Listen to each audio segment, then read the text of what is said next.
Drop setelah diciduk, Gary Iskak kini bebas dari tahanan dan direhabilitasi jalan.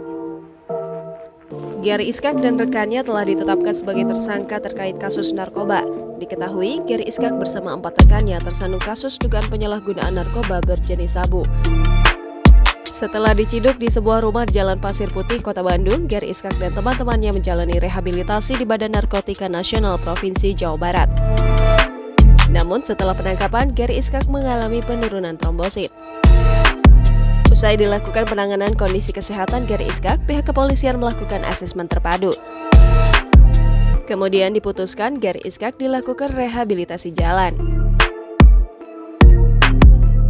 Namun karena Gary Iskak berdomisili di Tangerang Selatan, maka kuasa hukum meminta rekomendasi untuk rehabilitasi di BNN Provinsi Tangerang Selatan. Jangan lupa subscribe, share, komen, dan like ya!